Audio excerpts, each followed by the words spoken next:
নবীর মুখে শুনছি সে নাকি জান্নাতি। আসরের নামাজের টাইমে তার হাত চেপে ধরে বললাম, সত্য করে বলো, রসুলের মুখে শুনছি তুমি আল্লাহর জান্নাতের মেহমান হবা, কারণটা কি? তোমার ভিতরে বাড়তি কোনো আমল তো দেখলাম না। ওই সাহাবী বলল, শুনে নাও, আল্লাহর নবীর মুখে যদি শুনে থাকো আমি জান্নাতি, এটা তো আমার জন্য খুশনসিব। আল্লাহর নবী যদি এটা বলে থাকে, এটা আমার জীবনের সবচেয়ে বড় প্রাপ্য, এটা আমার জীবনের সবচেয়ে বড় খুশনসিব। তবে মনে রাখবা, বাড়তি কোনো আমল আমার জীবনে নাই। আল্লাহর জাত এবং সিফতের শপথ করে বললাম, জীবনে কোনোদিন কারো প্রতি বিন্দু পরিমাণ আমার অন্তরে হিংসা নাই। সুবহানাল্লাহ বলেন। মনিটরের সাউন্ড দেন, মনিটরের সাউন্ড আগের মতো নাই, আউলায় গেছে। সাউন্ড দেন মনিটরে নেই। প্রিয় ভাইয়েরা আমার, ওই সাহাবীর নাম হলো সাদ বিন আবি ওয়াক্কাস রাদিয়াল্লাহু তাআলা আনহু। আল্লাহু আকবার। সে 5 ওয়াক্ত নামাজ পড়ত, রমজান মাসের রোজা রাখত, যথাযথভাবে আল্লাহর নবীর আদর্শগুলি মেনে চলত, কিন্তু বাড়তি কোনো আমল দেখি নাই। এরপরও আপনি জান্নাতি। সে বলল যে আমার দিলের খবর তো আল্লাহ জানে, আর আমি জানি কোন মুসলমান তো দূরের কথা, কোন বেঈমানের প্রতিও আমার অন্তরে বিন্দু পরিমাণ হিংসা বিদ্বেষ নাই। তবে হ্যাঁ, বেঈমানদের প্রতি কখনো কখনো দিনের খাতিরে বিদ্বেষ আছে। যে আল্লাহকে মানবে, কোরআন মানবে, ইসলাম মানবে, আমি তাকে সম্মান শ্রদ্ধা করব। যে রসুলকে নিয়ে গালি দিবে, ইসলাম নিয়ে কটূক্তি করবে, কোরআন নিয়ে ব্যঙ্গ করবে, তার সাথে আমার বিদ্বেষ বিন্দু পরিমাণ কোনো খাতিন থাকতে পারে না। প্রিয় ভাইয়েরা আমার, এবার আল্লাহ রসুল বলেন, জাহান্নামে যাওয়ার পিছনে 3 নম্বরের কারণ হলো যারা প্রচন্ড বদমেজাজি। 1 নম্বরে অহংকারী, 2 নম্বরে হিংসুক, 3 নম্বরে বদমেজাজি। কথায় কথায় মানুষরে গালি দেয়, কথায় কথায় মা বাবা তুলে গালি দেয়, কথায় কথায় ভাষার ব্যালেন্স হারিয়ে ফেলে। এই 3টা বদ অভ্যাস যার অন্তরে থাকবে, তার ঠিকানা হবে আল্লাহর জাহান্নামে। নাউজুবিল্লাহ বলেন। এবার আল্লাহর রাসূল বলেন, আলা উখবিরুকুম বিআহলিল জান্নাহ, আমি কি বলবো জান্নাতে কারা যাবে? সাহাবীরা বললেন, অবশ্যই বলবেন। আল্লাহর রাসূল বলেন, জান্নাতে তারা যাবে যারা সহজ সরল দিলের অধিকারী হবে। সুবহানাল্লাহ বলেন। সহজ সরল দিলের অধিকারী মানে একেবারেই সাদা দিলের মানুষ। আমাদের কুয়াকাটার পাশে একটা জেলার নাম হলো বরগুনা, নাম শুনছেন না? সেই বরগুনা একজন আল্লাহর ওলি ছিল, যার মৃত্যুর পরে কবর থেকে ঘেরান আল্লাহ সরিয়ে দিয়েছে, এলাকার সবাই জানে। তো তার আত্মীয় স্বজন, এলাকার ওলামায়ে কেরাম আল্লাহর কাছে দোয়া করছে, আল্লাহ এখানে তো শিরিক বিদআত চালু হবে, এখান থেকে মাটি, মানুষ সিজদা, নানান রকমের কুসংস্কার চালু করতেছে, আল্লাহ এই ঘেরান আপনি উঠায় নেন। কিছুদিন পরে ওই ঘেরান ঠান্ডা হয়ে গেছে, তা না হলে ওটাকে মাজার বানায়া অনেকেই হয়তো শিরিক বিদআত চালু করবে। এই ব্যক্তির জীবনী আমরা পড়ছি, দাবার মুখে শুনছি। শুনে নাও রে যুবক, লোকটার নাম ছিল কমরউদ্দিন ফরাজি। সাদা দিলের মানুষ, বিনয়ী মানুষ, অহংকার মুক্ত মানুষ। আল্লাহর কাছে বিনয়ী মানুষের মর্যাদা সবচেয়ে বেশি, অহংকার মুক্ত মানুষের মর্যাদা রবের দরবারে সবচেয়ে বেশি। এ সমস্ত মানুষদেরকে রব্বুল আলামিন কোথাও ঠেকায় না। আল্লাহু আকবার। এদেরকে আল্লাহ কোথাও ঠেকায় না, বিনয়ী মানুষদেরকে আল্লাহ ঠেকায় না। দেওয়ালে যদি পিঠ লাইগে যায়, ওখান থেকে আল্লাহ রহমতের দরওয়াজা খুলে দেয়। যারা সাদা দিলের মানুষ, কমরউদ্দিন ফরাজি বেচারায় খুব বিপদে ছিল বউ নিয়ে। বউটা বাজে খুব টেরা, কখনো কখনো বৎকার স্ত্রী দিয়া নেককার স্বামীকে আল্লাহ পরীক্ষা করে, কখনো কখনো বৎকার স্বামী দিয়া নেককার স্ত্রী দান করে আল্লাহ পাক পরীক্ষা করে, কখনো কখনো খারাপ সন্তান দিয়া রব্বুল আলামিন মা বাবাকে পরীক্ষা করে, কখনো কখনো সম্পদ দিয়া সম্পদওয়ালাদেরকে পরীক্ষা করে।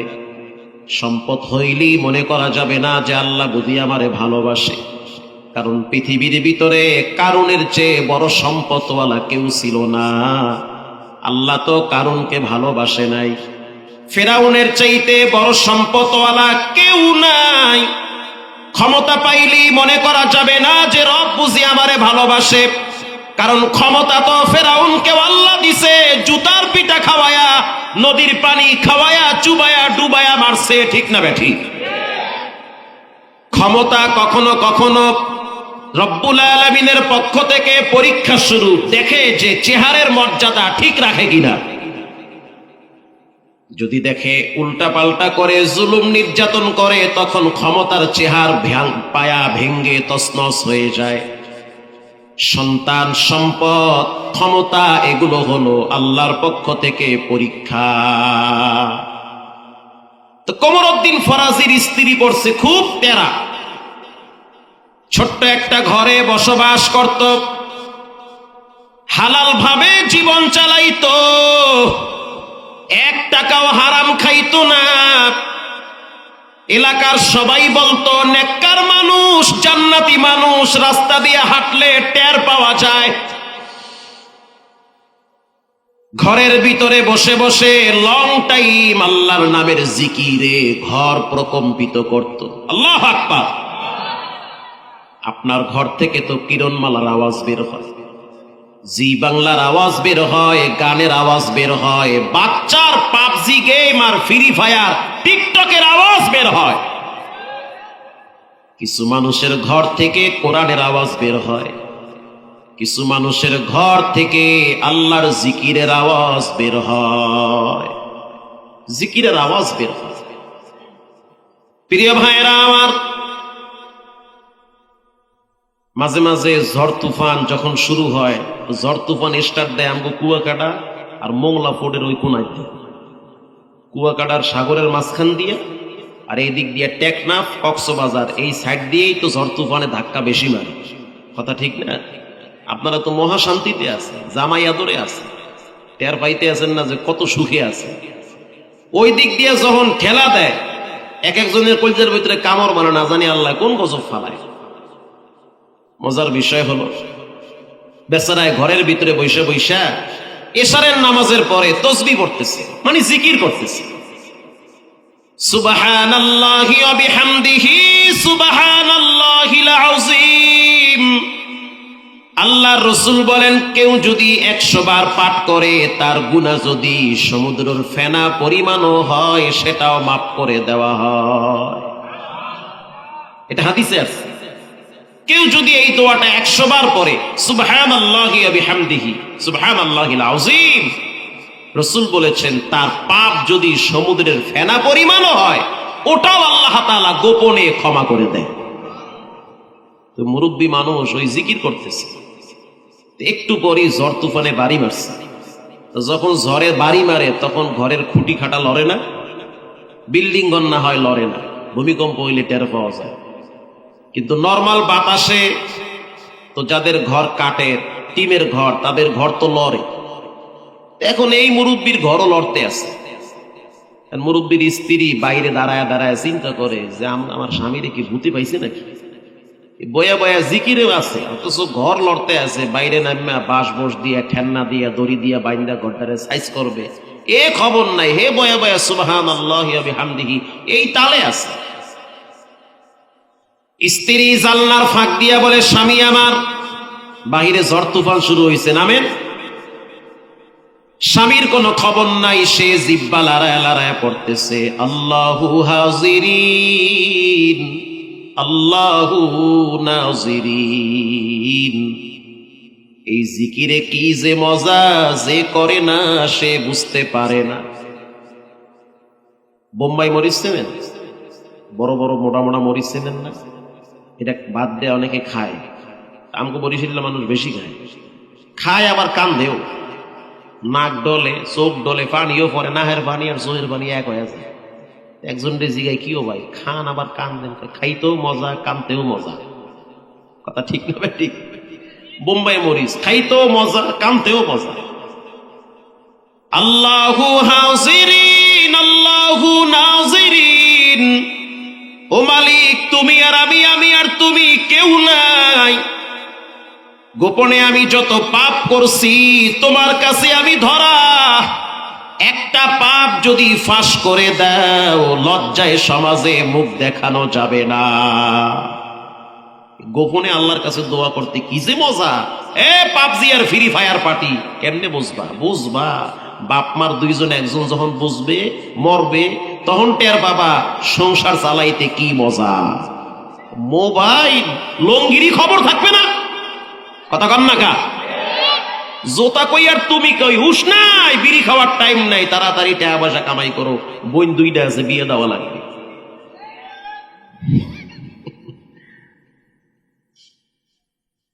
কালকে ওয়াজ করছি মাদারীপুরে, তরুণ যুবকদের মাহফিল। এই যে মাহফিলটা আয়োজন করছে, যারা আয়োজন করছে বেশিরভাগ এসএসসি পরীক্ষার্থী যুবকরা। ওদের জন্য দোয়া করেন, আল্লাহ তাআলা যেন ওদের জীবনে সফলতা দান করে। আরো জোরে বলেন আমিন। তো যুবকরা আমারে বলল, হুজুর এলাকার পোলাপান এরা টিকটক বানায়, এরা মোবাইলে ক্যাসিনো খেলায়, এরা মোবাইলে জুয়া খেলায়। আমি চিন্তা করলাম, এই মোবাইলে আবার জুয়া কেমনে খেলায়? এটাও কি সম্ভব? কহ এটাও সম্ভব, এইটাও সম্ভব। মোবাইলে মানুষের জুয়া খেলায় না? খেলায়। তা আমি তখন বললাম, বাবারা, যুবক ভাইরা, যারা মোবাইল নিয়ে অল টাইম ব্যস্ত থাকেন, PUBG, free fire, TikTok, games, এগুলা নিয়ে যারা 24 ঘন্টা পড়ে থাকে, এদের অনেকের একটা টাইমে ভিক্ষা করে খাওয়া লাগবে। জি, আপনি বললেও ঠিক, না বললেও ঠিক। আমি অনেকের দেখছি। আমি জঙ্গল দিয়ে উঠতে আর মৌলবি না, আমি ঢাকা সিটিতে জুমা পড়াই, মতিঝিলে। আমার জুমায় মুসল্লি হয় 9 থেকে 10,000।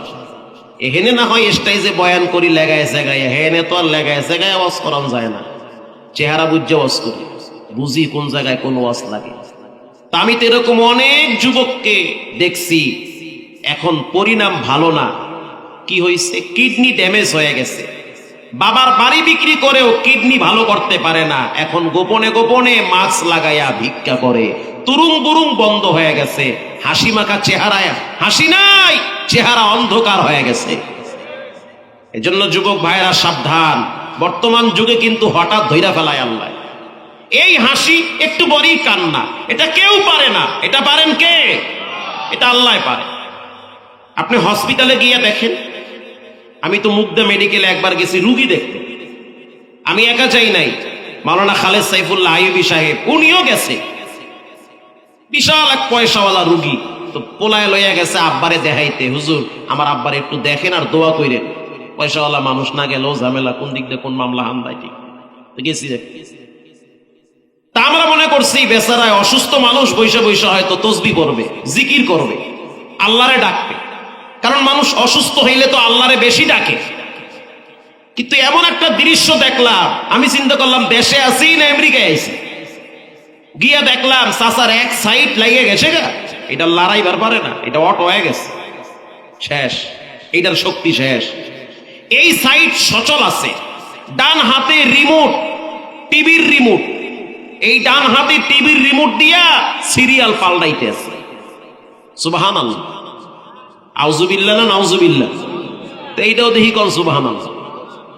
অসুস্থ মানুষ সে আল্লাহর ডাকবে, ওইটা বাদ দিয়া টিভির রিমোট দিয়া সিরিয়াল পাল্টায়।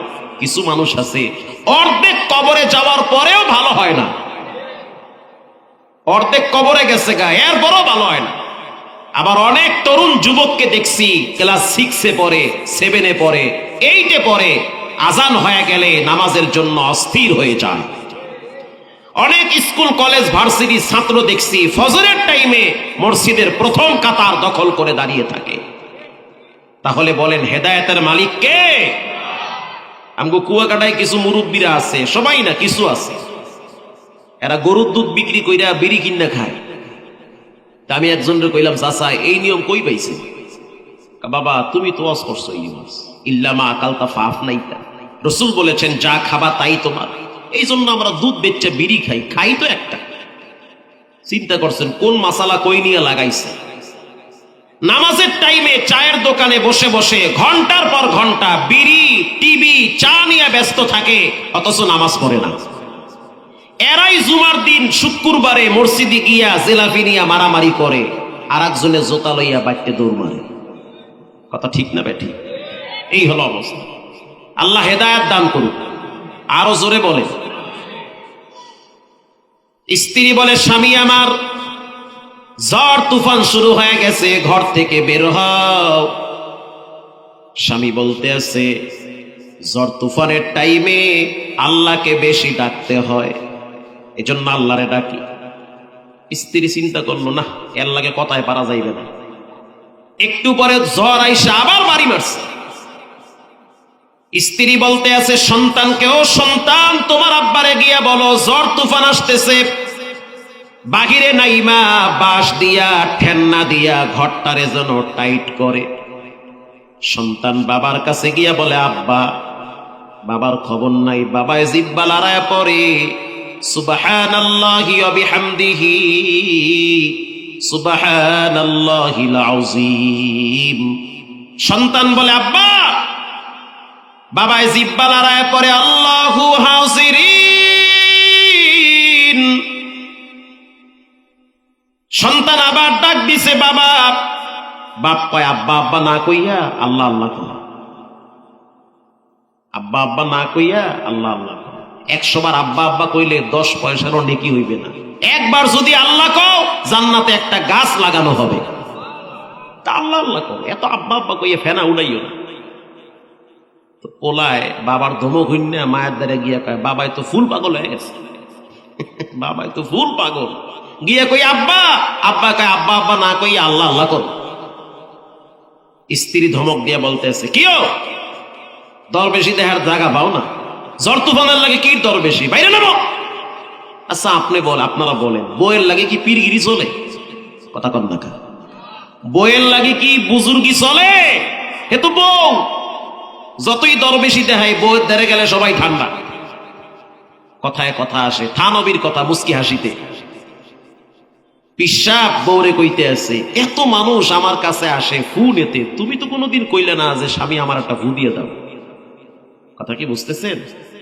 তার মানে সবাই আমারে পিশাব মানে, বউ পিশাব মানে না, বউ আমারে পীর কয় না। এত মানুষ আসে আমার কাছে ফু নেওয়ার জন্য, আমি ফু দিয়ে দেই, তুমি করো কি? এই দুঃখ আমি রাখবো কই যে আমার বউ আমারে পীর মানতে চায় না। একদিন সকালবেলা স্ত্রী উঠান ঝাড়ু দিতে আছে। উঠান চিনেন? উঠান ঝাড়ু দিতে আছে। পিশাব বারান্দায় বয়া রয়েছে, রোদ পোয়াইতে আছে। এখন বউ উঠান ঝাড়ু দেয় আর উপরের দিকে ছায়া ছায়া আসে। পিশাব জিগাইতে আছে, কি আজকে এত খুশি খুশি লাগতে আছে যে তুমি খালি পীর পীর কও, ঘোড়ার ডিমের পীর তুমি? আজকে একটা সেই রকম পীর দেখছি, ঘোড়ার পীরে চইরা উড়তে আছে আকাশে। এইটা না কয় পীর, তুমি কোন সাতার পীর? পিশাব কইতে আছে, সত্য কইটা কও, দেখছো তো? কহ দেখছি। পিশাব কইতে আছে, এইটাই তো আমি। আমি মোরা খাবার হালতে ওখানে গেছি গে। বউ কইতে আছে, দেখো কথা, সত্য কইটা কও, তুমি কহ এটা আমি। আমি পিশাব মোরা খাবার ভিতরে ওখানে গেছি গে। বউ কইতে আছে, হ এর লেগে দেখছি এরকম বেহা হইয়া যাইতে আছে। তার মানে ভুল আছে না নাই? আপনি যত বড় পিশাব হন, বইয়ের দ্বারে দোষ আসি, দোষ শেষ নাই। স্ত্রী বলতে আছে, স্বামী আমার ঝড় তুফানের সাথে দর বেশি চলে না, বাহিরে নাইমা দড়ি দিয়া বাঁশ দিয়া ঠেন্না দিয়া ঘরটারে সোজা কর।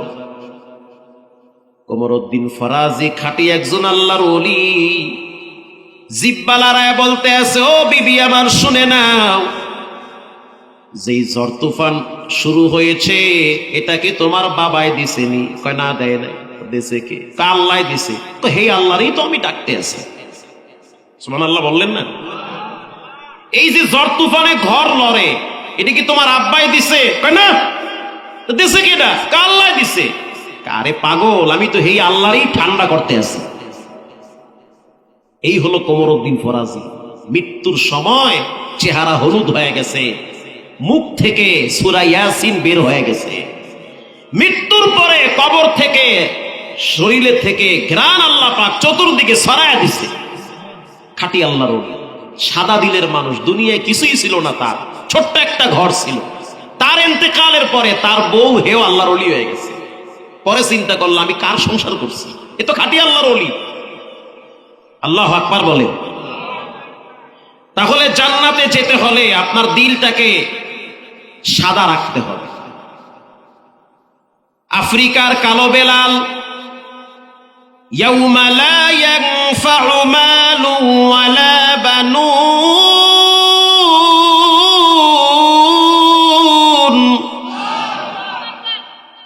ইল্লা মান আতাল্লাহা বিকলবিন সালিম।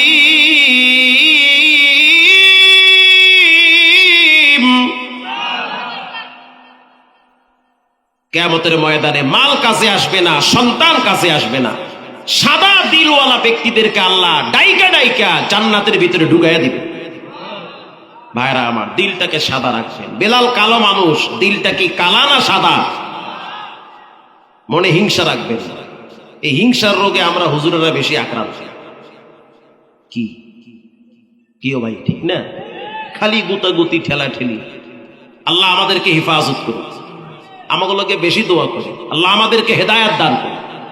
আমিন যে আসতে কইলেন, আরো জোরে বলেন। কারণ একজন আলেমের দ্বারা 10 জন মানুষ ভালো হয়, আবার একজন আলেমের দ্বারা 10টা মানুষ খারাপ হয়। টাকার বেন্ডিল পাইলে ফতুয়ার মাসালা ঘুরাইয়া দেয়। যেমন আছে আমরা মিল্লা জিল্লা, চলো 2000 টাকা আমার দিও, খাইয়া লইয়া দয়া করবো, যাও গা। আল্লাহ তাআলা এই হিংসার রোগ থেকে আমারে আগে আল্লাহ হেদায়াত দান করুন। আমিন বলে দোয়া চাই আপনাদের কাছে। আল্লাহ আমাদেরকে হেফাজত করুক, হেদায়াত করুক। আমিন। হিংসা মারাত্মক রোগ। কুল ইন কুনতুম তুহিব্বুনাল্লাহ ফাত্তাবিউনি ইউহিব্বুকুমুল্লাহ ওয়া ইয়াগফির লাকুম যুনুবাকুম ওয়াল্লাহু গফুরুর রহিম। আল্লাহকে যদি ভালোবাসতে চান, রসুলকে ভালোবাসতে হবে। রসুলের ইত্তেবা করা লাগবে, রসুলের আনুগত্য করা লাগবে।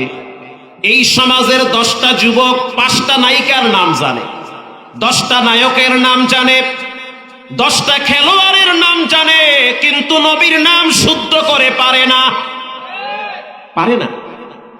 রংপুরে ওয়াজে গেছি তো এক যুবক খুব ভক্ত, আমার বিশাল ভক্ত, পারে না কোন জায়গাটা খাওয়াইতে। নেটে আমার বয়ান দেখছে, বিশাল ভক্ত, কিন্তু নামাজ পড়ে না। আমি ওরে বললাম, যুবক ভাই, নামাজ কালাম পড়ো, শুক্রবার পড়ি। মানে ওই মনে করছে শুক্রবার পড়লেই হয়, বাকি দিন না পড়লে সমস্যা নেই। আচ্ছা, ভালো কথা। আমি অনেক কথা গল্পে গল্পে বললাম, তুমি কি ছানা পারো? ছানা খাই।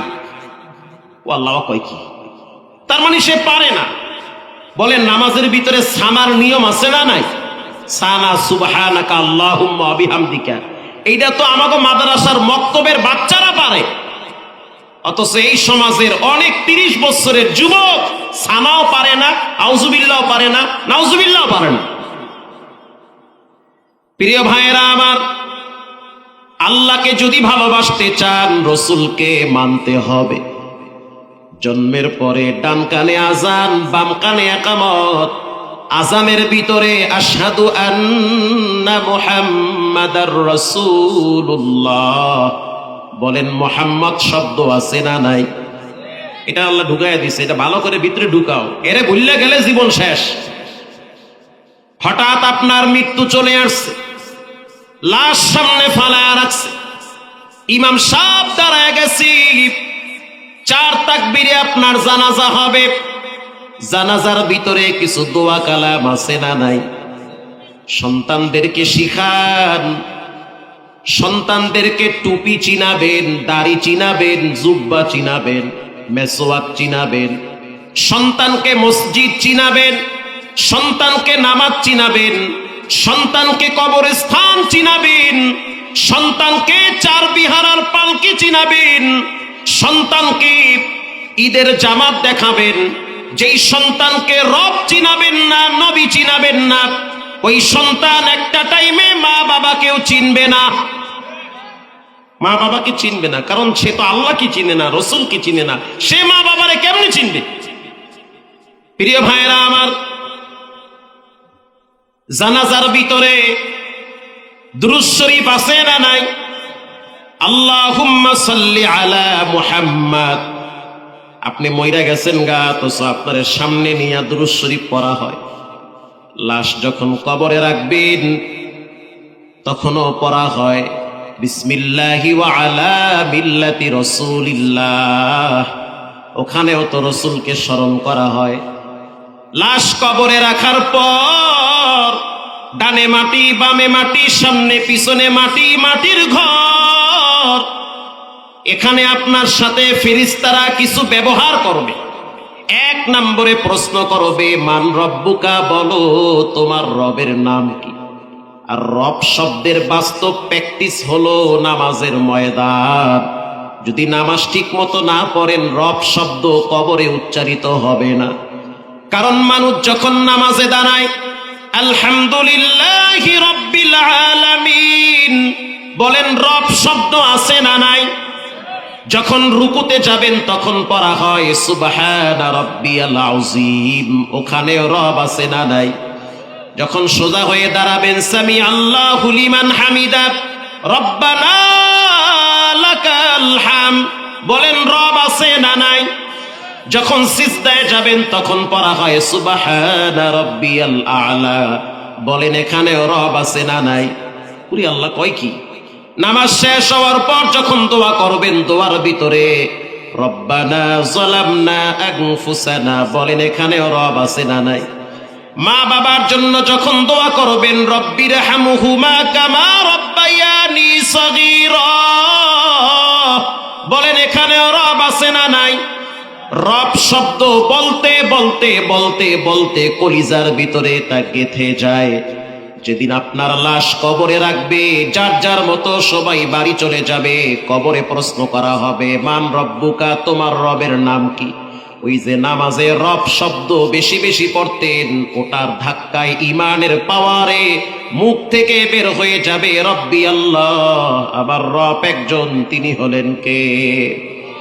প্রিয় ভাইরা আমার, এরপরে প্রশ্ন করা হবে তোমার নবীকে, মান হাযার রাজুলা, ইনিকে? যদি রসুলের আদর্শ গ্রহণ না করেন তাহলে নবীকে দেখে আপনি চিনতে পারবেন না। এই জন্য রসুলকে চিনা ফরজ, রসুলকে মানা ঈমান, রসুলকে চিনতে হবে, রসুলকে মানতে হবে। কেমনে মানবেন, কেমনে চিনবেন? রসুলের আনুগত্য আর ইত্তেবার মাধ্যমে। রসুল যেভাবে চলতে বলেছে সেইভাবে চলতে হবে। রসুল বলেছে নামাজ পড়ো, পড়া লাগবে। রসুল বলছে মিথ্যা বলা যাবে না, যাবে। রসুল বলছে হালাল খাও, হারাম খাইও না। হারাম খাইয়া সিজদা দিলে সিজদা কবুল হবে না, হারাম খাওয়া যাবে না। আল্লাহর রসুল বলেছেন ওজনে কম দিবা না, দেওয়া যাবে না। রসুল বলেছেন প্রতারণা করবা না, প্রতারণা করা যাবে না। রসুল বলেছেন খাদ্যে ভেজাল দেওয়া যাবে না, দেওয়াই যাবে না। কারণ রসুল বলেছেন, রসুল যা বলছে সেটা মানা মানি আল্লাহকে মানা, ঠিক না ঠিক? এই জন্য রসুলকে চিনেন, রসুলকে মানেন, রসুলকে অনুসরণ করেন। ফাত্তাবিউনি ইউহিব্বুকুমুল্লাহ ওয়া ইয়াগফির লাকুম যুনুবাকুম ওয়াল্লাহু গফুরুর রহিম। যারা রসুলকে মানবে তারা যেন আল্লাহকে মানে, যারা আল্লাহকে মানে, রসুলকে মানে, আল্লাহর ওয়াদা তাদের জীবনের যত পাপ আছে আমি রব সব গুনাহগুলি মাফ করে দিব। সুবহানাল্লাহ বলেন। প্রিয় ভাইয়েরা আমার, আল্লাহর নবীর একজন জলিল ও কদর সাহাবীর নাম ছিল তাহিয়াতুল কলবি রাদিয়াল্লাহু তাআলা আনহু। তাহিয়ার সূরত ধইরা হযরত জিবরাইল রাসূলের সামনে বেশি বেশি আসতো। ইসলাম গ্রহণ করার আগের দিন উয়ুনুল হিকায়াতে আসছে, ইসলাম গ্রহণ করার আগের দিন হযরত জিবরাইল আইসা বলতে আছে, রহমাতুল লিল আলামিন, আগামীকাল দুপুরের টাইমে আপনার দরবারে এমন একজন ব্যক্তি আসবে যার নেতৃত্বে অনেক মানুষ চলে, মক্কার একজন প্রতাপশালী ব্যক্তি। আপনার কাছে আইসা কালেমা পড়ে মুসলমান হবে। পরের দিন দুপুরের টাইমে রহমাতুল লিল আলামিন অপেক্ষমান, তাকায়া দেখলো দেখতে অনেক সুন্দর সুঠাম দেহের অধিকারী একজন ব্যক্তি রাসূলের দিকে আগায় আসতেছে। আল্লাহর হাবিব তাকায়া দেখলো দাহিয়াতুল কলবি তার সামনে এসে হাঁটু গেড়ে বসে পড়েছে।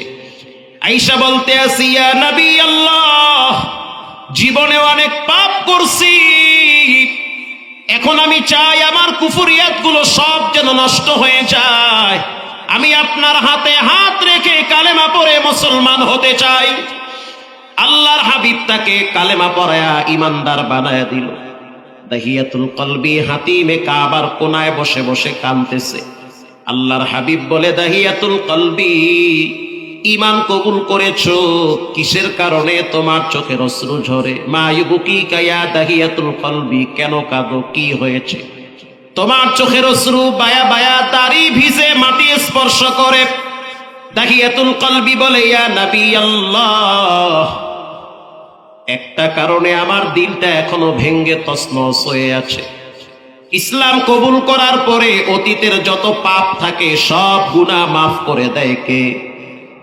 যেহেতু সব ক্ষমা হয়ে গেছে, কিন্তু আমি এজন্য কান্দি, ছোট বাচ্চাটার কথা আমার এই মুহূর্তে মনে পড়ে গেছে। ওগো আল্লাহর হাবিব, আমি বুঝতে পারছি আল্লাহ আমাকে মাফ করবে, কিন্তু আমার জীবনে আমি এমন একটা ঘটনা ঘটাইছি, নিজের হাতে আমি আমার বাচ্চাটারে হত্যা করছি, ওই গুনাহ কি রব্বুল আলামিন ক্ষমা করবে?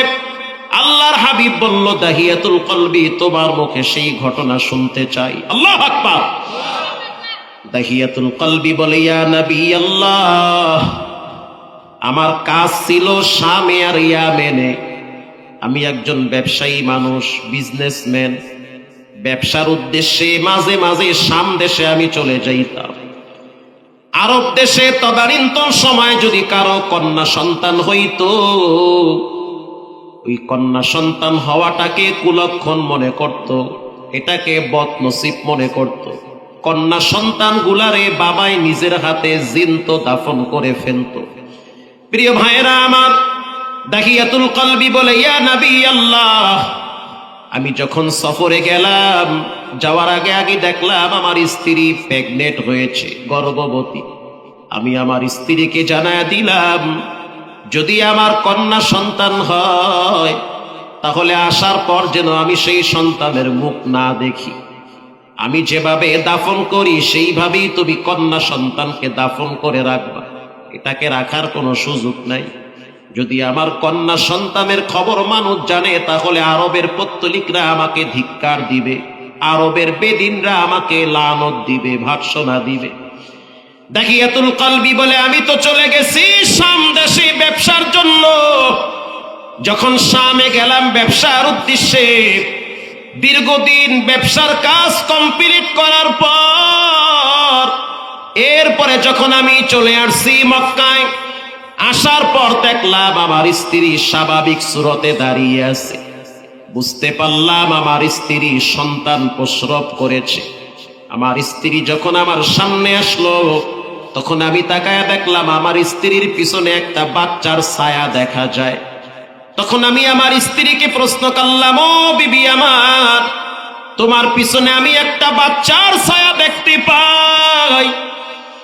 স্ত্রী তখন বলল, স্বামী আমার, অতীতে আপনি অনেকগুলা বাচ্চা নষ্ট করছেন, এই সময় যেই বাচ্চাটা রব্বুল আলামিন আমাকে দিয়েছে, বাচ্চাটা দেখতে অনেক সুন্দর, চেহারার ভিতরে মায়া লেগে আছে। আপনি যেমন সুন্দর, আপনার চেহারার কিছু সুরত বাচ্চাটা পেয়েছে, এজন্য বাচ্চার নাম শখ কইরা রাখছি জামিলা। জামিলুন শব্দের অর্থ সুন্দরী। দাহিয়াতুল কলবি বলতে আছে, বাচ্চাটারে আমার সামনে নিয়ে আসো। এদিকে বাচ্চার মা বাচ্চারে ট্রেনিং দিয়েছে বাবার সাথে কেমন ব্যবহার করা লাগবে। তোমার বাবা কিন্তু সত্য দিলের মানুষ, বাবার সামনে গিয়া বাবার সাথে সুন্দর ব্যবহার করবা, বাবার গলা জড়ায় ধইরা বাবার কপালে চুমা দিবা, বাবায় যেন তোমাকে দেখে তার দিল ঠান্ডা হয়ে যায়। দাহিয়াতুল কলবি বলে, ইয়া নবী আল্লাহ, বাচ্চাটা যখন আমার সামনে আসলো আমি তাকায় দেখলাম আসলেই তো বাচ্চার চেহারার ভিতরে সৌন্দর্যের কোনো কমতি নাই। আমি তখন আমার বিবিরে বললাম, বাচ্চাটাকে এবার কি করবা বলো? স্ত্রী বলল, স্বামী আমার, এই বাচ্চাটাকে কোনোভাবেই হত্যা করা যাবে না, এটাকে যদি হত্যা করেন তাহলে কিন্তু আমি আপনার সংসারে থাকবো না। ওগো আল্লাহর হাবিব, আমি এই বাচ্চাটাকে এমন ভাবে আপন করে নিয়েছি, এই আপন করে নেওয়াটাকে ছিল শুধুমাত্র নামান্তর, মানে একটা অভিনয় করেছি। আমি বাচ্চাটারে ভালোবাসি এটা তার মাকে বুঝাইছি। আসলে আমার দিলের ভিতরে বাচ্চার প্রতি বিদ্বেষ, বাচ্চাটারে আমি সুযোগ মতো হত্যা করে ফেলবো। একদিন আমি আমার স্ত্রীকে বললাম, ও বিবি আমার বন্ধু বান্ধব যারা আছে তাদের সাথে বাচ্চাটারে দেখা করায় দিব। আমার স্ত্রী খুশিতে আনন্দে আত্মহারা হয়ে বাচ্চাটারে সাজায়া দিছে। বাচ্চাও বড় খুশি, বাবার সাথে বেড়াইতে যাবে। সাধারণত মেয়েরা বাবার ভক্ত বেশি হয়, এই জন্য রাসূল বলেছেন, যখন ঘরে যাবা কন্যা সন্তান থাকলে খাবারের টোপলাটা মেয়েটার হাতে দিবা, কারণ মেয়ে জাতি দুর্বল, মেয়েদের প্রতি রবের দয়া মায়া সবচেয়ে বেশি।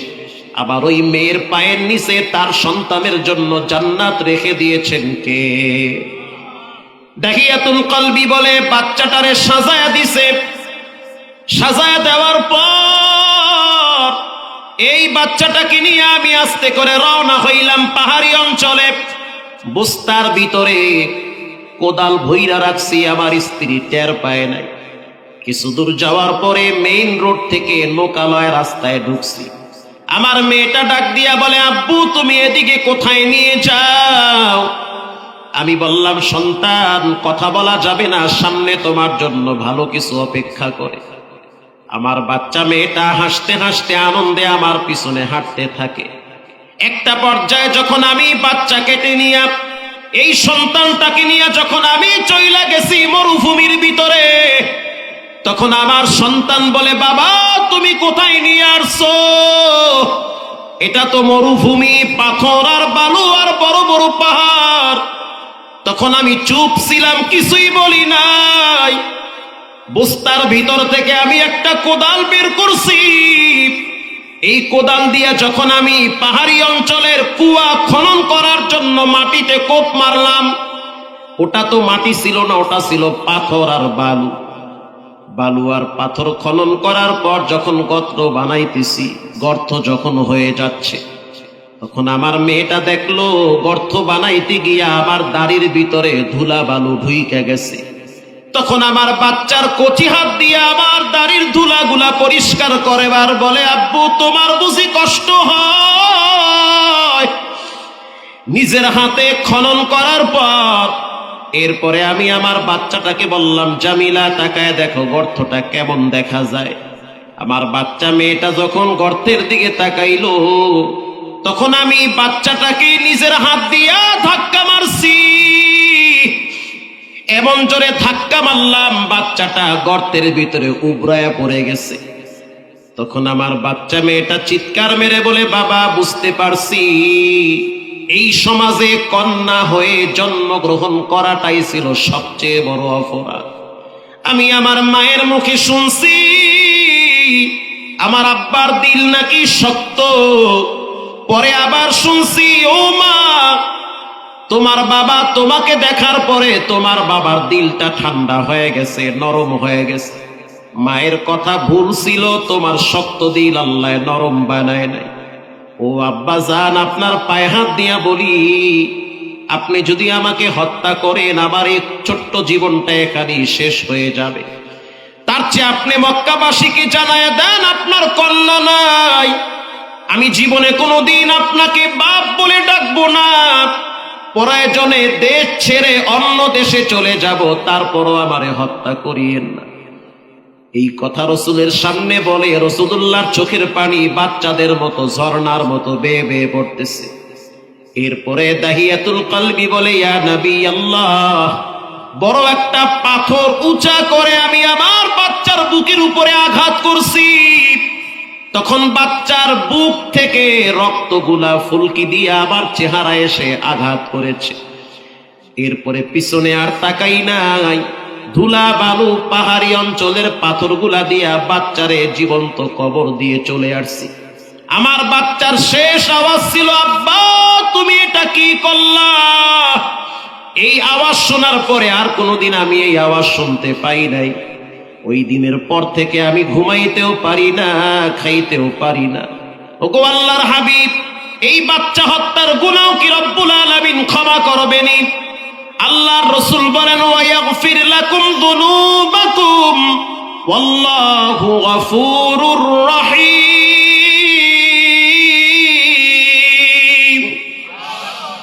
আল্লাহর মতো দয়াময় কেউ নাই। আত্তাইবু মিনাজ যামবি কামান লা যামবা লা, যে তওবা করে সে বাচ্চাদের মতো নিষ্পাপ হয়ে যায়। বাচ্চা হত্যার গুনাহ রব্বুল আলামিন ক্ষমা করেছে। এজন্য যুবক ভাইরা আমার, জীবনে কোনোদিন সুন্নাতের বিপরীত কাজ করা যাবে না। আল্লাহর নবীর আদর্শকে দিল থেকে ধারণ করেন। খানা খাওয়ার সময় দস্তারখানা বিছায়া খানা খাবেন। মসজিদে ঢুকার সময় জিহ্বা লড়াইয়া পড়তে হবে, আল্লাহুম্মা ইফতাহলি আবওয়াবা রাহমাতিক। নেতা চিনলেন, নেত্রী চিনলেন, মার্কা চিনলেন, রসুল চিনলেন না, এর চেয়ে হতভাগা আর কে হতে পারে? আপনার ঘরে কত রকমের বই পাওয়া যায়, কত ইতিহাস পাওয়া যায়, অথচ আপনার ঘরে রাসূলুল্লাহর দুই একটা সিরাতের কিতাব পাওয়া যায় না। ঠিক না ব্যাঠিক? আর রাহিকুল মাখতুম কিনবেন, সিরাত ইবনে হিশাম কিনবেন, তাফসীর ইবনে কাসির কিনবেন, আল বিদায়া ওয়ান নিহায়া কিনবেন। এগুলো ঘরে রাখবেন, মাঝে মাঝে খুলে খুলে এগুলো একটু পড়বেন। বুঝতে পারবেন রসুলের মতো শ্রেষ্ঠ চরিত্রবান ব্যক্তি পৃথিবীতে আর কেউ ছিল না। পৃথিবীর কোন মানুষ বুকে হাত দিয়ে বলতে পারবে না যে আমার আব্বার চরিত্র ফুলের মতো পবিত্র। কেউ বলতে পারবে না যে আমার মায়ের চরিত্রের ভিতরে কোনো কলঙ্কের দাগ নাই। কারণ বাচ্চা জন্ম দেওয়ার আগেও তো মা বাবা আকাম করতে পারে, সেই পাপ পৃথিবীর কেউ না জানলেও জানেন কে? একজন ব্যক্তির ব্যাপারে রব্বুল আলামিন বলেন, وَإِنَّكَ لَعَلَى خُلُقٍ عَظِيمٍ।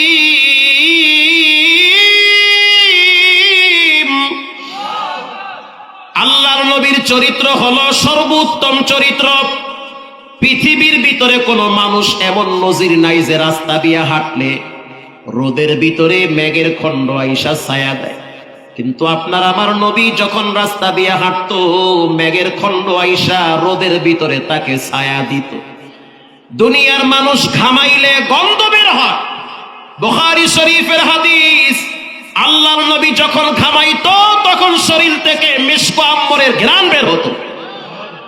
মা আয়েশা বলেন, রাসূলুল্লাহর ঘামগুলা বোতলের ভিতরে ভইরা রাখতাম, বিবাহের অনুষ্ঠানে পারফিউম হিসাবে সেগুলা ব্যবহার করতাম।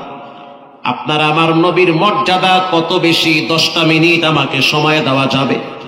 যাবে? কষ্ট হবে না তো? এই পৃথিবীতে কোন নবীর মেরাজ হয় নাই, শুধুমাত্র আপনার আমার প্রিয় নবীর মেরাজ হয়েছে সশরীরে। আল্লাহু আকবার। রাসূলুল্লাহর যেই বছর মেরাজ হয়েছে ওই বছরটা ছিল আমুল হুজুন, কষ্টের বছর, চিন্তার বছর। ওই বছর রাসূলুল্লাহর আপন চাচা বিদায় হয়ে গেছে। রাসূলুল্লাহর বাবাও নাই, মাও নাই। আপন চাচা যে রাসূলকে নিরাপত্তা দিয়ে রাখতো সেও কবরে গেছে। সহধর্মিনী খাদিজাতুল কুবরা সেও কবরে চলে গেছে। আল্লাহর নবী বাহিরে কষ্ট করত, ঘরে গেলে মা খাদিজার আদর যত্নে আর ভালোবাসায় সব ভুলে যেত। রাসূলুল্লাহ খাদিজাকে সবচেয়ে বেশি ভালোবাসত। আল্লাহর রাসূল বলেছেন, যতদিন খাদিজা আমার সংসারে ছিল ততদিন আমি দ্বিতীয় কোনো নারী গ্রহণ করি নাই। খাদিজা যদি থাকতো দ্বিতীয় কোনো নারী গ্রহণ করতাম না। খাদিজাকে রব্বুল আলামিন নিজে আরশে আজিম থেকে সালাম জানিয়েছে। এমন একজন মহিয়সী নারী খাদিজাতুল কুবরা, সেও মারা গেছে।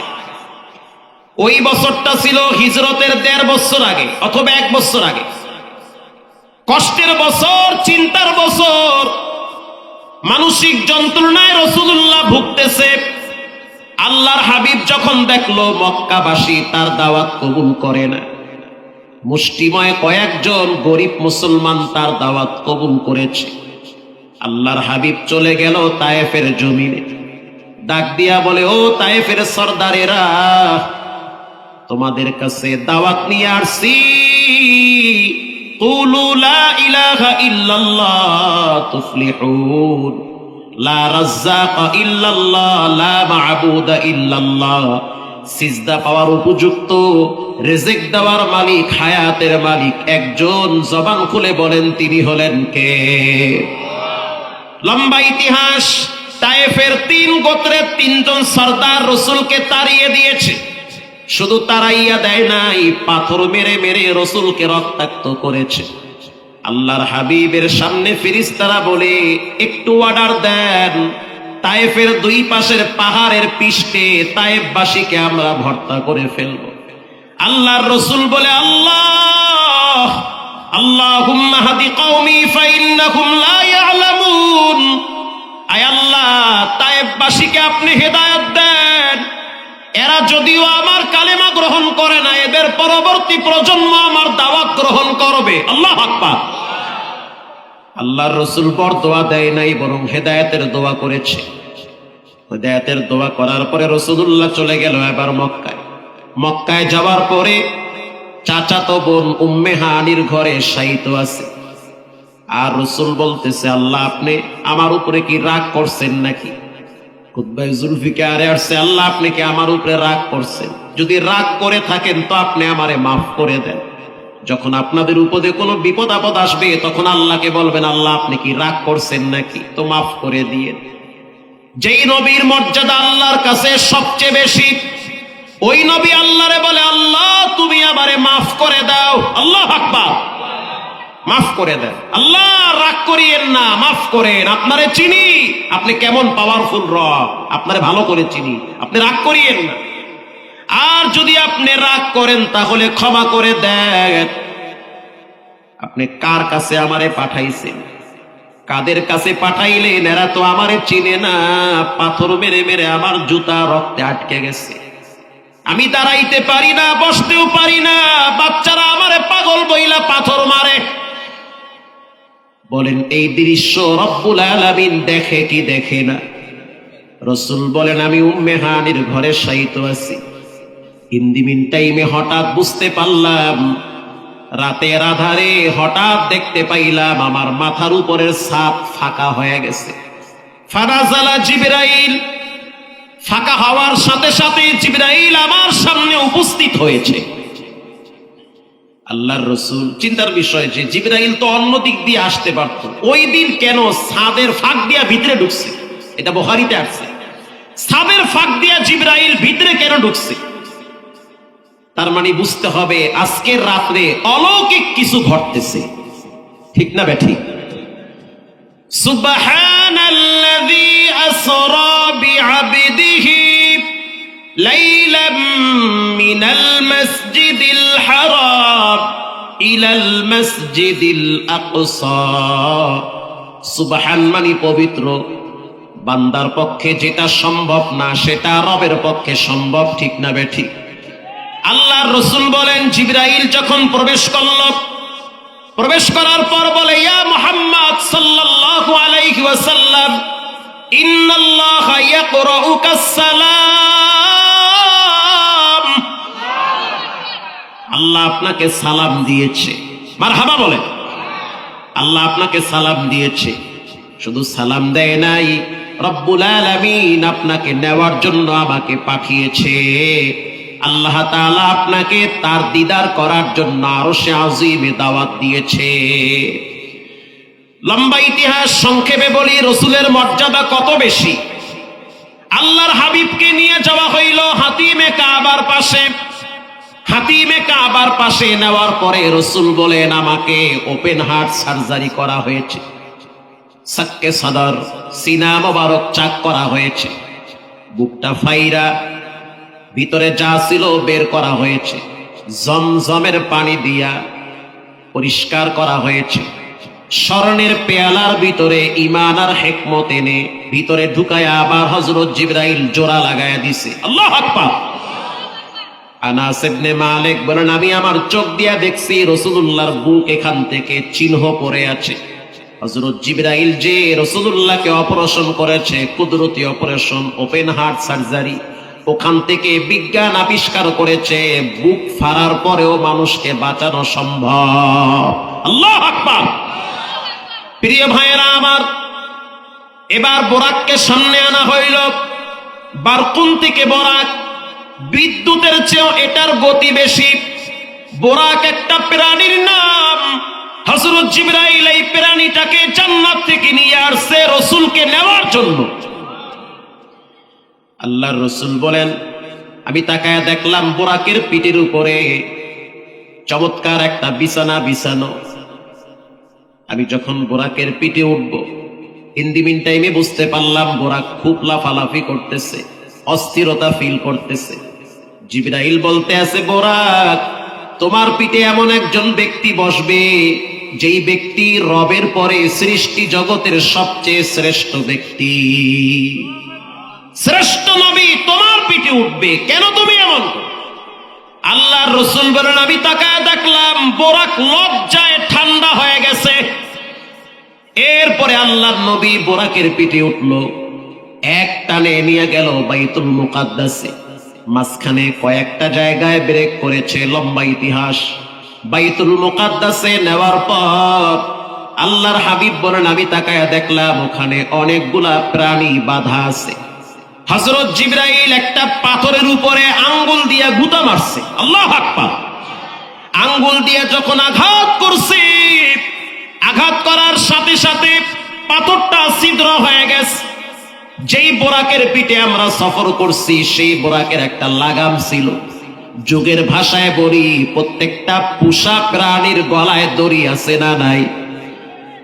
তো ওই দড়িটা ছিদ্র দিয়া ভিতরে ঢুকায়া বাইন্দা রাখছে, বোরাক যেন ভাগতে না পারে। আল্লাহর রাসূল বলেন, এরপরে আমাকে বাইতুল মুকাদ্দাসে ঢুকানো হয়।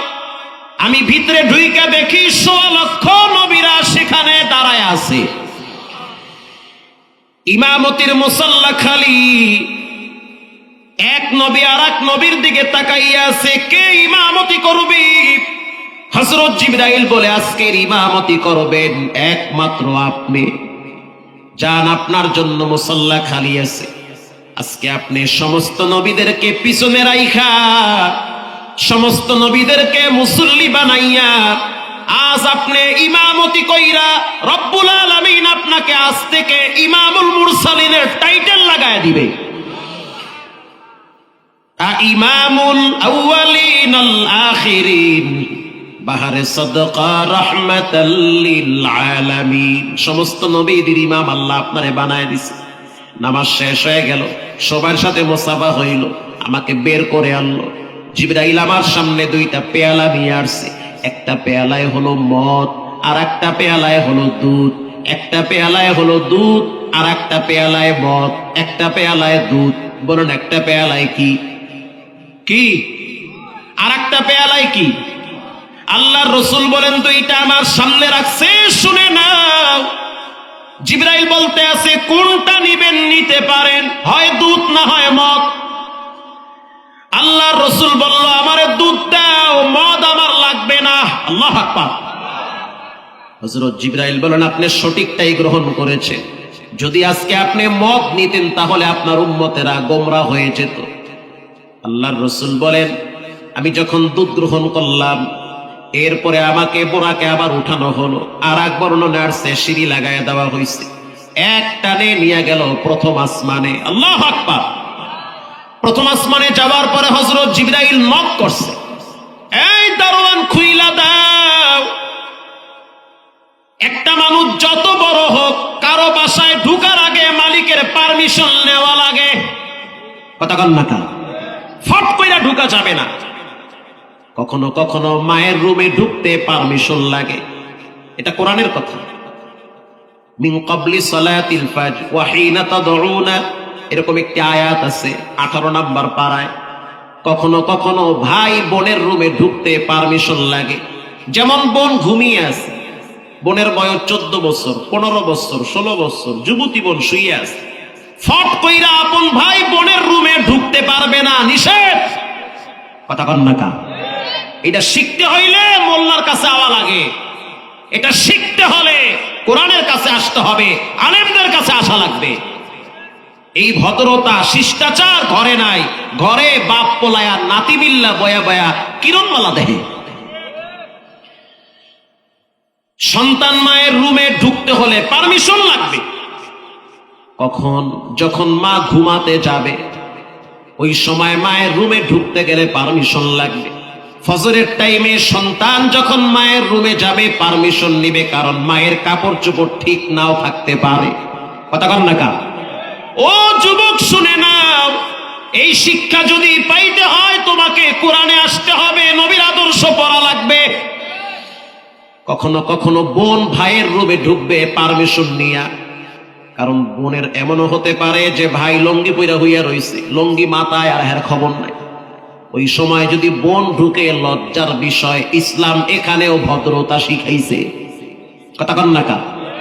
সন্তান মায়ের রুমে যাবে, ছেলের বয়স 14 বছর, ও পাক না, ও সব বুঝে, ও পাইকে গেছে 9 বছরের সময়, যেই কায়দায় মোবাইল 3 হাতে ঠেলে। কথা কন না কা? ও তো আরো আগে পাইকে গেছে গা। মায়ের রুমে ঢুকার আগে অনুমতি নিবে। সন্তান বাবার রুমে ঢুকার আগে অনুমতি নিবে। অনুমতি নেওয়া লাগবে। হতে পারে বাবা এমন ভাবে শুয়ে আছে, বাবার কাপড় ঠিক নাই, এটা ভিন্ন আলোচনা।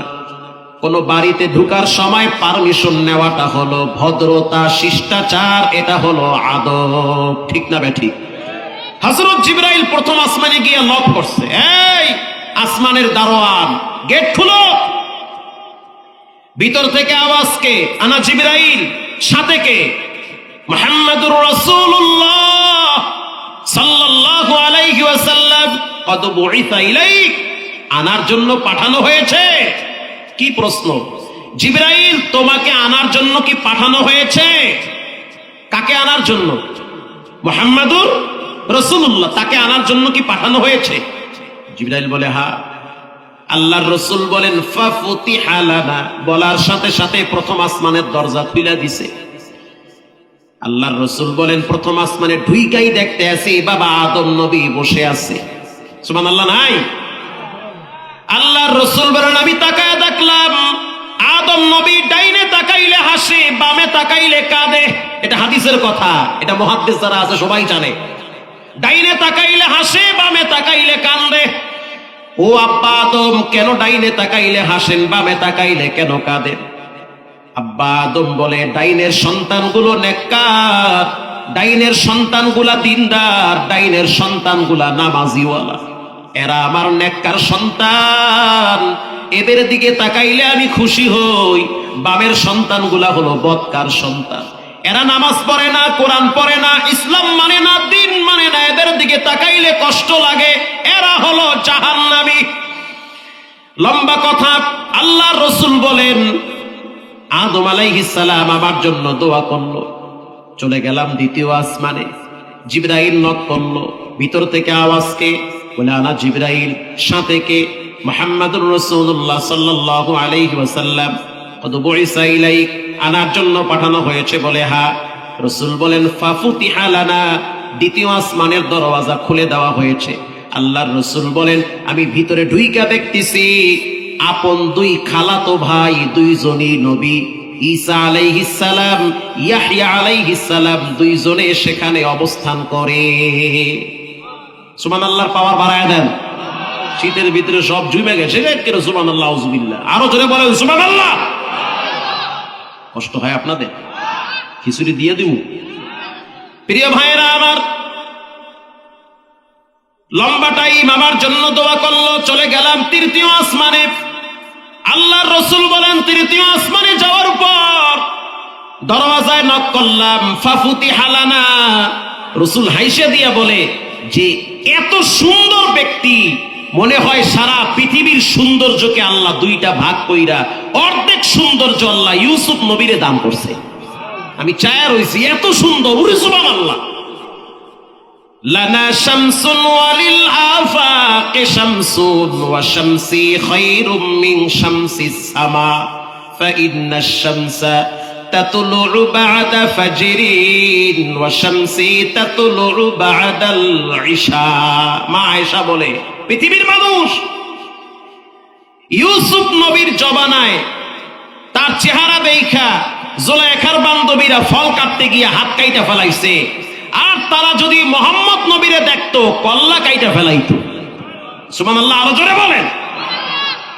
মা আয়েশা বলেন, প্রতিদিন সকালবেলা পৃথিবীতে একটা সূর্য উঠে, আর আমার ঘরেও প্রতিদিন ইশারের নামাজের পরে একটা সূর্য উঠে। দুনিয়ার সূর্য দুনিয়ায় আলো দেয়, আর আমার ঘরে যেই সূর্য উঠে ওটা দুনিয়ায়ও আলো দেয়, কবরেও আলো দেয়, মিজানে আলো দিবে, পুলসরাতে আলো দিবে। ওই আলোতে জান্নাতে যাওয়া লাগবে। ওই আলোওয়ালা ব্যক্তি হলো মুহাম্মদুর রাসূলুল্লাহ সাল্লাল্লাহু আলাইহি ওয়াসাল্লাম। আল্লাহর রাসূল বলেন, ইউসুফ নবীর সাথে কথা হইল, দেখা হইল, আমার জন্য দোয়া করুন। চলে গেলাম চতুর্থ আসমানে। চতুর্থ আসমানে যাওয়ার পর দরওয়াজায় নক করলো, খুলে দিল। ফাফুতিহা লানা। আমি ঢুইকা দেখলাম সেখানে ইদ্রিস আলাইহিস সালাতু ওয়াস সালাম দাঁড়িয়ে আছে। আমার সাথে দেখা করলো, দোয়া করলো, অভিবাদন জানালো। চলে গেলাম পঞ্চম আসমানে। দরওয়াজায় নক করলো, ফেরেশতা বলল, কে? বলে, আমি জিবরাইল। সাথে কে? মুহাম্মদুর রাসূলুল্লাহ সাল্লাল্লাহু আলাইহি ওয়াসাল্লাম আনার জন্য পাঠানো হয়েছে। বলে, হ্যাঁ পাঠানো হয়েছে। রাসূল বলেন, ফাফুতিহা লানা। পঞ্চম আসমানটা খুলে দেওয়া হলো। আল্লাহর রাসূল বলেন, পঞ্চম আসমানে উইঠাই দেখলাম আল্লাহর একজন প্রিয় পয়গম্বর মুসা আলাইহিস সালামের ভাই হারুন আলাইহিস সালাম সেখানে দাঁড়িয়ে আছে। আল্লাহু আকবার। আমার সাথে সাক্ষাৎ হইল, মুসাফা হইছে, মুআনাকা হইছে, অভিবাদন জানিয়েছে। এরপরে চলে গেলাম ষষ্ঠ আসমানে। দরওয়াজায় নক করলো, খুলে দিল। উইঠা দেখলাম মুসা আলাইহিস সালাম সেখানে অপেক্ষায় আছে। মুসা আলাইহিস সালামের সাথে একটু পরে কিছু একটা ঘটবে। আল্লাহর রাসূল বলেন, নিয়ে যাওয়া হইল সপ্তম আসমানে, সাত আসমানে। দরওয়াজায় নক করলো, দরওয়াজাটা খুলে দিল। আল্লাহর রাসূল বলেন, ভিতরে ঢুইকা দেখতেছি ইব্রাহিম আলাইহিস সালাম বাইতুল মামুর মসজিদের সাথে হেলান দিয়া বসে আছে, আর তার ডানে বামে কোটি কোটি বাচ্চারা খেলাধুলা করে। জিবরাইল, এই বাচ্চারা কোথার বাচ্চা? জিবরাইল বলে, যাদের সন্তান ছোটবেলায় মারা গেছে এই বাচ্চাগুলা রব্বুল আলামিন ইব্রাহিম নবীর চতুর্দিকে খেলাধুলা করায়। যাদের সন্তান ছোটবেলায় মারা গেছে, ধৈর্য ধরেন, আপনার আমল দিয়া জান্নাতে যেতে পারেন অথবা নাও পারেন। যে আমল করেন জান্নাতে যাইতে অবস্থা খারাপ হয়ে যাবে। একটা সন্তান যদি ছোটবেলায় মারা যায়, ওই সন্তান কিয়ামতের ময়দানে আপনাকে জান্নাতে নেওয়ার জন্য গেটে দাঁড়ায় থাকবে, আর বলবে, দয়ার মালিক আল্লাহ, আমার আব্বারে জান্নাতে না নিয়ে আমি সন্তান জান্নাতে যাব না। আল্লাহু আকবার। শুধু তাই না, যেই বাপ সন্তানের মৃত্যুর পর ধৈর্য ধারণ করে, আল্লাহর রাসূল বলেন, কিয়ামতের দিন ওই কষ্টটা মিজানের পাল্লায় রব্বুল আলামিন ওজন করবে। অনেকের বাচ্চা পানিতে পড়ে মারা যায়, অনেকের বাচ্চা জ্বরে আক্রান্ত হয়ে মারা যায়। বাচ্চা মারা গেলে ঘাবড়াইতে নাই, রব্বুল আলামিন এমন পুরস্কার রাখছে, মরার পরে ওই বাচ্চা জান্নাতে নেওয়ার জন্য গেটে দাঁড়ায় থাকবে। সুবহানাল্লাহ বলেন। এরপরে আল্লাহর কাছে গেল। এখানে লম্বা ইতিহাস। ইনদাহা সিদরাতুল মুনতাহা ইনদাহা জান্নাতুল মাওয়া, ইনদা সিদরাতুল মুনতাহা ইনদাহা জান্নাতুল মাওয়া। জান্নাতুল মাওয়া একেবারেই পাশে একটা বড়ই গাছ, বিশাল এক কুল বৃক্ষ বড়ই গাছ। এরপরে লা বাকালা জামা, অন্ধকার অন্ধকার অন্ধকার, উপরে কি আছে আল্লাহই ভালো জানে। ফেরেশতারা আল্লাহর নূরের তৈরি আরশে আজিমটা খুঁটির আকারে ধইরা রাখছে, শক্ত করে রাখছে। তাও আবার পানির উপরে ভাসানো আছে। আসমানেও যেমন পানি আছে, সমুদ্রেও তেমন পানি আছে। আল্লাহ কোরআনে বলেন, ওয়া কানা আরশুহু আলাল মা, সমুদ্র সমুদ্রে যেমন পানি আছে, আরশে আজিমেও তেমন একটা সাগর আছে। আল্লাহু আকবার। আল্লাহর কাছ থেকে তিনি 50 ওয়াক্ত নামাজ নিয়ে আসছে, কমাইতে কমাইতে লাশ পর্যন্ত কত ওয়াক্ত পেয়েছি? 5 ওয়াক্ত। আল্লাহ বলেন, নবী আমার মন খারাপ করবেন না, কোন উম্মত যদি 5 ওয়াক্ত নামাজ পড়ে 50 ওয়াক্ত নামাজের সওয়াব আমলনামায় জমা হয়ে যাবে। শুধু তাই না, শীতের দিন যেই বান্দা কষ্ট করে মসজিদে যাবে, মান গাদা ইলাল মসজিদ আও রাহা আ'আদাল্লাহু লাহু নুজুলাহু মিনাল জান্নাহ কুল্লামা গাদা আও রাহা। আল্লাহর রাসূল বলেন, সকালে আর সন্ধ্যায় কেউ যদি মসজিদে যায়, আল্লাহর রাসূল বলেন কিয়ামতের ময়দানে জান্নাতে ওই বান্দার জন্য দস্তারখানা বিছায়া রব্বুল আলামিন মেহমানদারি করাবে। এজন্য নামাজ ছাড়া যাবে না, মা বাবার সাথে বেয়াদবি করা যাবে না। এখানে এমনও যুবক আছেন, নিজের হাতে নিজের মায়ের কবরে শোয়ায় রাখছেন, নিজের হাতে নিজের আব্বারে কবরে রাখছেন। বাবার কবরের পাশে একটু দাঁড়ান, দিল খুলে জবান খুলে জিব্বা লড়ায় লড়ায় পড়বেন, রব্বির হামুহুমা কামা রব্বায়ানি সগীরা। আজকে আপনার ঘরে ফ্রিজে মাছ গোস্তর অভাব নাই, অথচ আপনার ছেলে মেয়ে স্ত্রী খায়, তারপরও শুকরিয়া আদায় করে না। যদি আজকে মা বেঁচে থাকতো, ঘরটা আজকে ভার ভার লাগতো। মাও নাই, বাবাও নাই, ঘরটা আজকে মনে হয় যেন খালি খালি লাগতেছে। ঘরে গিয়া দেখবেন মায়ের বিছানাটা খালি পড়ে আছে। যুবক ভাইয়েরা আবার দিলের কান লাগায় শুনবেন, একজন মানুষের সফলতার জন্য 2 জন ব্যক্তি লাগে। একজন হলো মায়ের দোয়া, আর একজন হলো নেককার বিবির সহযোগিতা। যেই ঘরের বউ ভালো, ওই ঘরের পুরুষ কর্মঠোর হয়। কথা কন না কা? যেই ঘরের স্ত্রী দিনদার, যেই ঘরের স্ত্রী নেককার, যেই ঘরের স্ত্রী শ্বশুর শাশুড়িকে দেখার মতো দেখে, ওই ঘরের পুরুষের টাকার ভিতরে বরকত দান করেন কে? যেই ঘরের বিবি দিনদার হয়, ওই ঘরের পুরুষের টাকার বরকত কখনোই নষ্ট হয় না। আর যদি বউ চিন্তা করে স্বামীর সাথে বিয়ে হইছে গাদার মতো খাটামু, গলার ভিতরে দড়ি লাগাইয়া যেমনে মনে চায় হেমনে টানমু, বিশ্বাস করেন টাকার ভিতরে বরকত নাই, বাচ্চা কাচ্চার ভিতরে বরকত নাই, ইনকামের সোর্স বন্ধ হয়ে যাবে, আল্লাহর দয়া মায়া দিন দিন নষ্ট হয়ে যাবে। এজন্য বিনয়ের সহিত বলি, মা বাবার দোয়া নিয়া জীবনটারে চালান। মায়ের পায়ের নিচে জান্নাত আল্লাহ রাখছেন, আবার মায়ের পায়ের নিচে জাহান্নাম আল্লাহ রেখে দিয়েছেন। গরম দ্বারা, আগুন দ্বারা যেমন মানুষ ভাত পাকায় খাইতে পারে, আবার আগুন দ্বারা মানুষের ঘর বাড়ি সব জ্বলে পুড়ে ছারকার হয়। এখানে এমনও মায়ের সন্তান আছে যে কিনা ঈদের সময় স্ত্রী সন্তানের জন্য মার্কেট করেন, অথচ মায়ের জন্য চাইলেও করতে পারেন না, কারণ মা কবরে শুয়ে আছে। বিনয়ের সহিত বলি, অনুরোধ করে বলি, আল্লাহর ঘর মসজিদের জন্য 10টা মায়ের সন্তান চাই, 10 জন, একজনও কম না। প্রথমে একজন বলবেন, হুজুর আমি 1000